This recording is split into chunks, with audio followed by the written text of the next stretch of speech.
229 milliseconds, but her average reaction time after a sleepless night? 60% slower. Now let's see how a few of the other girls go. Emma, who slept 4 hours, is reacting 15% slower than yesterday. Phoebe, the 6-hour sleeper, is just 4% slower. And Lauren, who enjoyed an 8-hour sleep, well, she scores the same as last night. Okay, girls, I've got your results here. The bottom line, 8 hours sleep is perfect. If you can only manage 6, like Phoebe, your ability to function normally will only be slightly impaired, as long as it's a one-off. Once you start going below 6 hours on a regular basis, that's when problems start occurring. How are you actually all feeling? Good. Tired. Not surprising. Whatever you do, don't take after our 0 and 2 hour sleepers, Mel and Alexandra. Definitely wouldn't be driving home either of you two. I want to go to bed so much. I'm crashing as soon as I get home. I'm actually feeling really exhausted at the moment. I'm surprised because I didn't actually think it would affect me this way. It's almost like I've had a few drinks or something. Funny about that. Your performance, your reaction time, your decision making at 7 o'clock in the morning when you've been away for 24 hours is just as bad, if not worse, as someone who's been to the pub and had 10 beers. Now, let's say one night you only have a 4-hour sleep. The important thing is to try and get at least 9 hours the following night to recover. If, on the other hand, you oversleep, you'll probably find it harder to nod off the next night.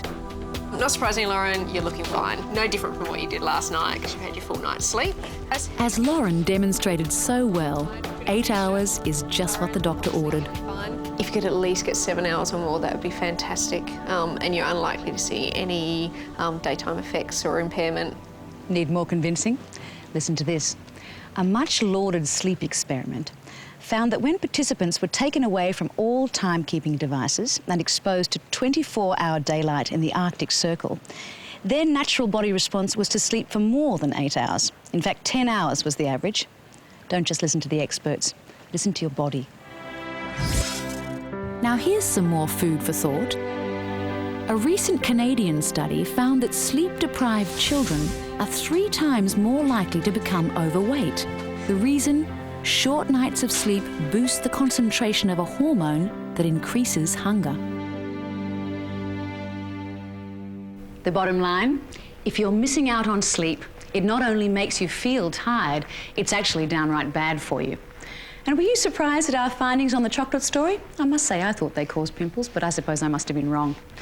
And on the subject of food, it was really good to learn that if there is any mould anywhere on your food, the best place for it is in the bin, not in your stomach. And if you'd like more information on what you've seen tonight, check out our website, 9msn.com.au/what's good for you. And that's the show. But here's what's good about next week's show. They're orange, they're pointy, and they're every rabbit's best friend. But will eating carrots really make you see better in the dark? So we're going to try and use this fancy-looking machine here. That's right. Dr. Rochford puts it to the test. What else could a guy ask for?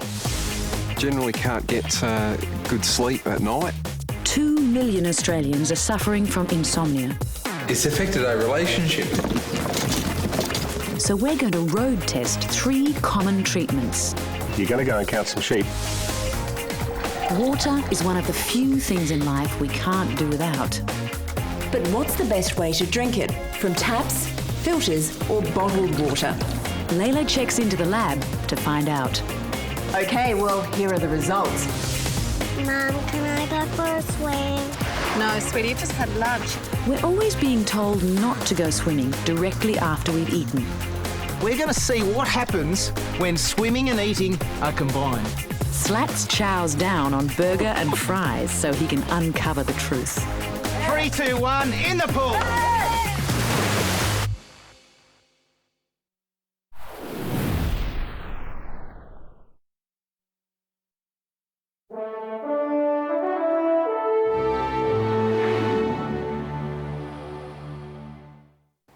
Hello, I'm Sigrid Thornton. Water is one of the staples of life. We literally can't live without it. But have you ever stopped to think about the best way to drink it? Tonight, we'll tell you.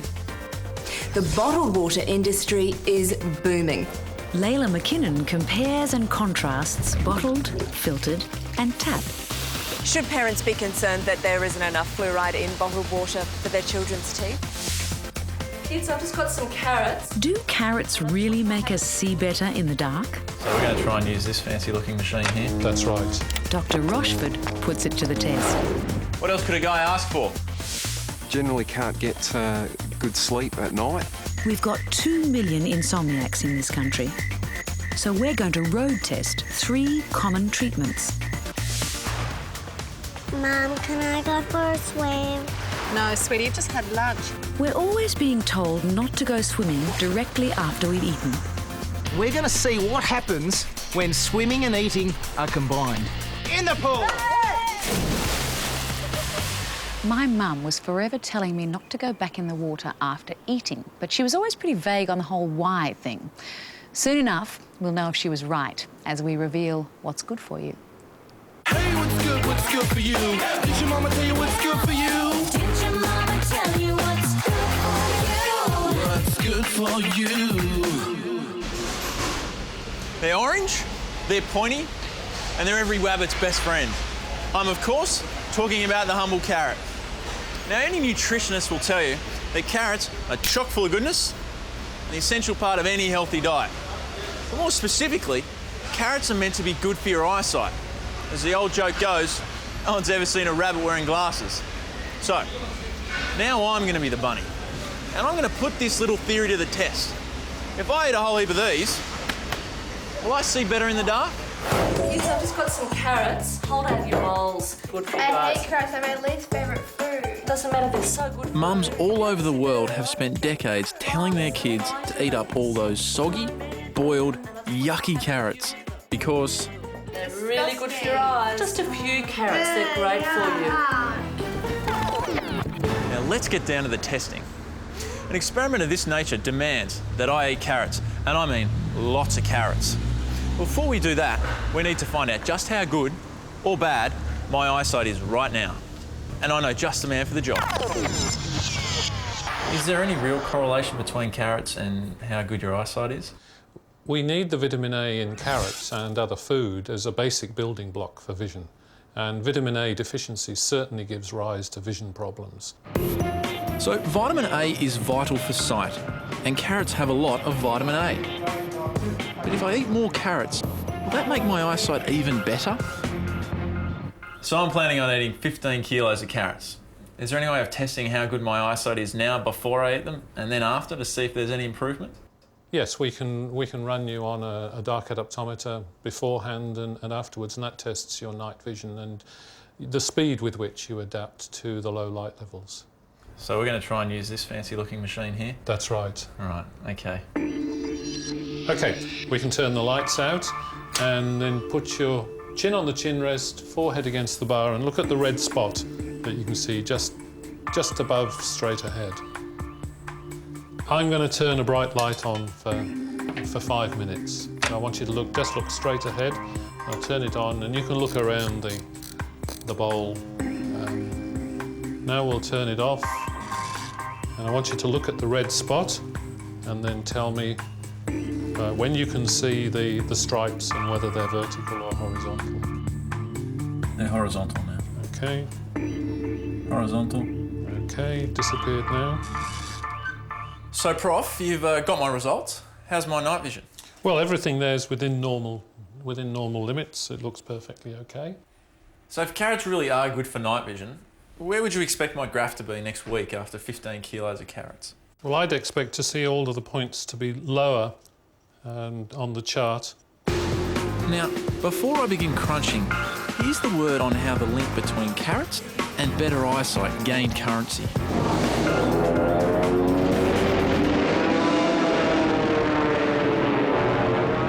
Britain during World War II, and Food Minister Lord Woolton thought it would be a spiffing idea if the chaps grew their own vegetables. He was especially keen on carrots, but not just for their nutritional value. There was a darker secret behind the carrot craze. English boffins had invented airborne radar. They didn't want the Jerrys to know. how to account for their success at intercepting German fighter planes? Simple. Brave British boys could see better in the dark because they ate up all their carrots just like Nanny told them to. And that's how carrots won the war. Okay, time to buy that huge 15-kilo box of carrots.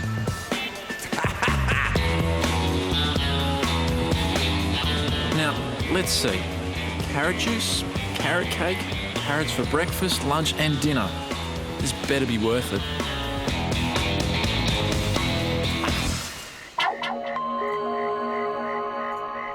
We've all had nights like these, where we toss and turn and just can't get to sleep. And the next morning, we're tired and grumpy. But for 10% of the population, that's 2 million Australians, insomnia isn't just the odd sleepless night. It's a constant condition that can damage health and happiness. So tonight, we're going to road test 3 of the top techniques in treating insomnia. Which one will work the best? Helping us on our mission are 3 people who all suffer from chronic insomnia. Carlos, Paul and Ben. Generally can't get good sleep at night, and that wears me out for the next day, and that just continues always. Insomnia can have many different causes. For Carlos, it's physical. He's got a prolapsed disc in his neck, which gives him constant pain. I've always been a nighttime person. I seem to fit into a nighttime work mode, as in work or night, sleep all day. I have no problems when I work in that scenario. In Paul's case, it's an out-of-sync body clock. Reason for it, I really don't know. It's just, I suppose it's the way it is. As for Ben, it's stress that won't let him rest. The whole reason I'm not sleeping is all this stuff going through my mind, and so much that I just can't get to sleep. Whatever the cause, is there a cure? Our volunteers are going to try 3 different treatments. Counting sheep, a glass of hot milk before bed, and a relaxation technique to see which gives them the best night's shut-eye. They'll be under the guidance of Professor Kurt Lushington. He's a clinical psychologist who treats people with sleep disorders at the University of South Australia's Centre for Sleep Research. People who have insomnia are typically fatigued, their moods tend to be a little bit fragile, they're not as productive, they're not as happy, and life isn't as rewarding and functional as it could be.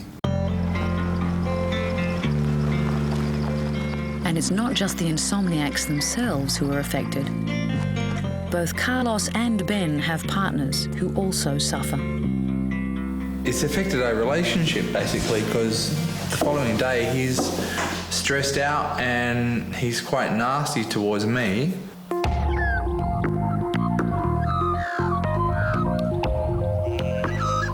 Now, the first treatment we're going to road test is counting sheep. So what better way to prepare our insomniacs than to bring them to a sheep station in the South Australian bush?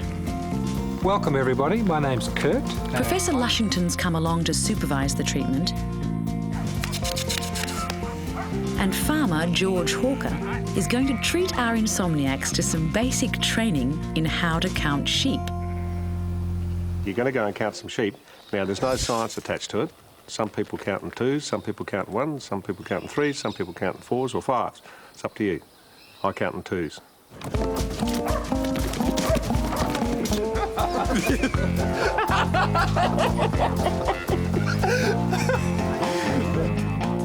Counting sheep as a treatment for insomniacs is believed to have originated with a 19th century shepherd who apparently kept falling asleep counting his flock. But is there any science to support it? What's happening when you're counting sheep is that you're actually distracting yourself. So you're actually stopping your thoughts. Now, for some people, stopping thoughts can be productive. Will totting up sheep today put our subjects down for the count tonight? We'll check up on our tired trio a little later. Did your mama tell you what's good for you? Insomnia is a major issue in the workplace. The Australasian Sleep Association estimates that sleep disorders are costing $2 billion a year in lost productivity. In the US, the estimate is a staggering $35 billion. Next, The stuff that comes out of the tap is just fine. how do you like your water? I drink bottled spring water because it's fresh and healthy. But how much fluoride does it contain? Is bottled water rotting our kids' teeth? What's good for you? Water. It's one of the few things in life we can't live without. But what's the best way to drink it? From taps, filters or bottled water? The bottled water industry is booming, but it has a lot of people concerned because unlike tap water, bottled water contains no added fluoride. And fluoride is the magic ingredient which prevents tooth decay. So tonight, we ask the question, is bottled water rotting our kids' teeth? When it comes to drinking water, everyone's got a favourite. I drink bottled spring water because it's fresh and healthy. I don't really see why I should fork out a lot of money for bottled water when the stuff that comes out of the tap is just fine. I know with filtered water, I'm going to be getting better quality water than tap water. But which kind of water is the best one for your teeth? Well, there's only one way to find out. Put it to the test. Okay, kids, who wants a glass of water? 3 volunteers in Sydney very kindly allowed us to collect samples of the water they drink at home. The first was tap water that had been drawn through a charcoal filter. The second came out of a kitchen tap, no filtering.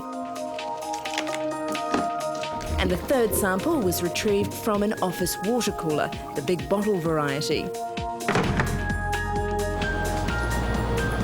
The next step was to have all the samples analysed by a lab.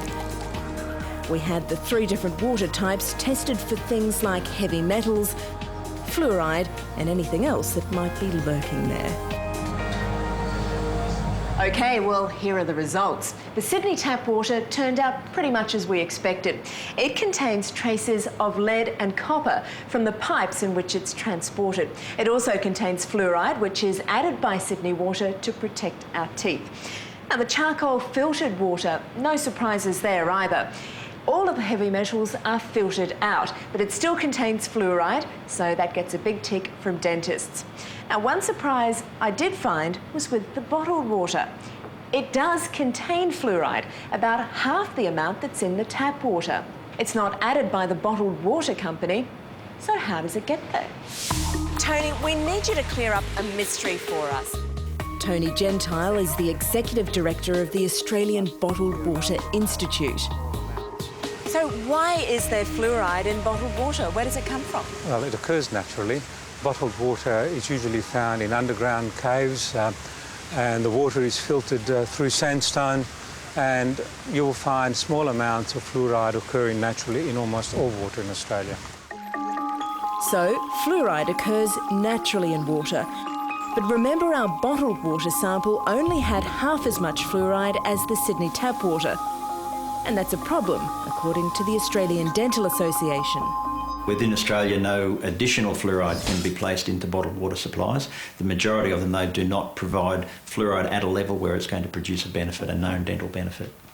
The key benefit of fluoride is that it hardens tooth enamel, making our teeth resistant to the acid that causes decay. Dr. McRae's message to all those who prefer bottled water: you have no idea what you're missing out on. If you're living in a community with a fluoridated water supply, you need to be aware of the fact that if you choose to drink bottled water, your experience of dental decay has a strong likelihood to increase. There is really no relationship between bottled water and dental health. But Tony Gentile from the Bottled Water Institute says that's not right. Should parents be concerned that there isn't enough fluoride in bottled water for their children's teeth? Absolutely not. The most important thing about dental health is dental hygiene. Bottled water is consumed by very few people, usually at the higher earning families. These families usually have very good dental hygiene. Sales of bottled water are growing by about 10% a year. Families are stocking up at home. We drink out of water coolers at work. And you'll often find bottled water in places like this. The kids like to drink a few glasses of water during the class because they get quite dehydrated. So I let them go and have a drink out of the bottled water. Okay, well done today, girls. Good class. I'm not too fussed on tap water because I can taste the chemicals in it. So that's why I drink bottled spring water. Now, here's something you might not know. Bottled water manufacturers are not obliged by law to say on their labels whether or not the water contains fluoride. So unless you ring up the company yourself, you'll never know. Very good. Look, my parents used it in my house back in Canada, and I just figure why take the chance? Ruby Berkovic is one of many to have made the switch, not to bottled water, but to a charcoal filter that removes chlorine and heavy metals from tap water. I'm more concerned about it travelling through the pipes to get to my house and what's in the pipes. They found that lead can stunt infant development, and I don't really want to be drinking water that's full of lead myself either. Ruby believes she's got the best of both worlds because the charcoal doesn't filter out fluoride. Which I think is endorsed by Dental Association or something like that, but just for my baby with his teeth coming in and everything, I like that he's drinking the water that still has fluoride in it. I'm not against filtered water, I just can't be bothered going and getting everything. You've got to get the filter or you've got to get it fitted to your tap, and I just can't be bothered. Like most Australians, Jennifer Cook is happy to keep drinking from the tap. Okay, kids, here we are. Not surprisingly, she's a big fan of fluoride. You see a lot of kids nowadays, in the last 5 years, who've got really bad tooth decay and are having root canal therapy, which is unbelievable. So I don't want that for my children.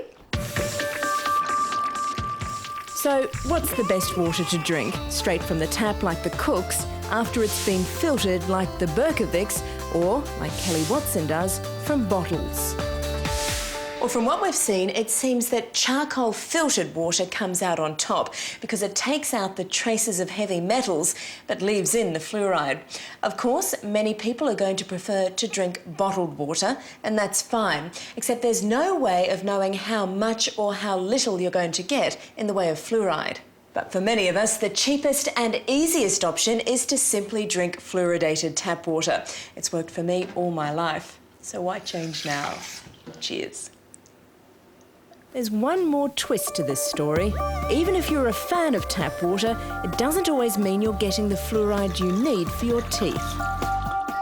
In 1953, Beaconsfield in Tasmania became the first town in Australia to add fluoride to tap water. Every capital city has since followed suit, with one big exception: Brisbane. Brisbane as a community has never had access to optimal water fluoridation. Robert McRae puts the lack of fluoridation in Brisbane down to one thing: politics. All political parties in Queensland agree on the benefits of water fluoridation, but unfortunately there's been a lot of toing and froing between state and local governments as to who bears the responsibility both for the cost and the implementation of this public health measure. Dr McRae says the political buck passing is impacting the health of the whole community. And the cost of that is reflected in increased dental visits, increased trauma, dental suffering. If fluoridation was introduced to Brisbane, Dr McRae estimates there'd be a reduction in tooth decay of up to 40% across the city. That's $1 billion saving over 30 years. There's really no reason why it shouldn't just be placed firmly on the agenda. No reason at all. So come on, Brisbane, get on with it. Now, how many of you think it's safe to drink from the garden hose? I'll have the answer to that question when we return. Plus... Right, stand back, because this could get really ugly. Andrew gets to work on the carrot diet, despite an ominous warning. The pigment in the beta-carotene will be retained and may turn you orange.